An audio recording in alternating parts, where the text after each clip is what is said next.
I'm John Spertus, one of the deputy editors of JACC, and I'm here with Michael Nassif. I just saw him present a late-breaking clinical trial on the MAPLE trial, particularly the health status impacts of it, which we just released after embargo at JACC as a simultaneous publication.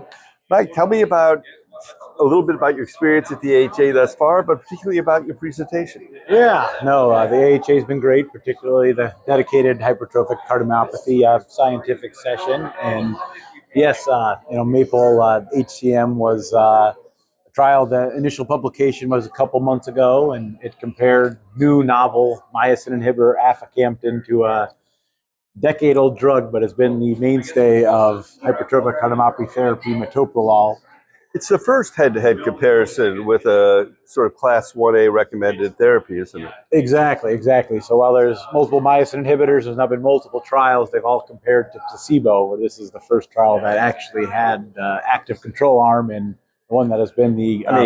metoprolol works well. Did Aficamten work better? Exactly. And so, yeah, we've used metoprolol for 30, 40 years and not really known the true benefits in a randomized, controlled fashion. And so while there was benefit in the metoprolol arm in terms of Kansas City Cardiomyopathy score, measuring their heart failure symptoms, and Seattle Angina Questionnaire in terms of chest pain and anginal symptoms, it paled in comparison to the Aficamten arm. Really? That's great. Were they clinically important differences, or? Yes, and so the difference in the Aficamten, depending on exactly which summary score you use in terms of heart failure symptoms, is about a 15 or 16 point improvement, which is very clinically meaningful. That was compared to the metoprolol arm, which had a 7 to 8 point improvement. So, Mike, as a clinician taking care of these patients, was there like a clinically important benefit from one treatment versus another? And, would we and our patients notice a lot of times these biomarkers, these V.O2s, they're beautiful physiologic assessments, but, I don't know that the patients know.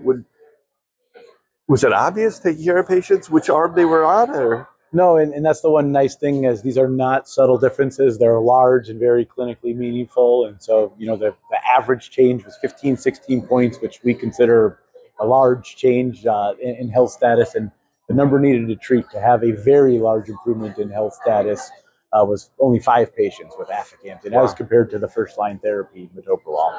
Well, I will say one thing. We at JACC are thrilled to be able to simultaneously publish your work. Thank you for submitting it to us, and congratulations on really a phenomenal study, phenomenal analysis, and a great presentation. Thank you. Thanks so much. Yep.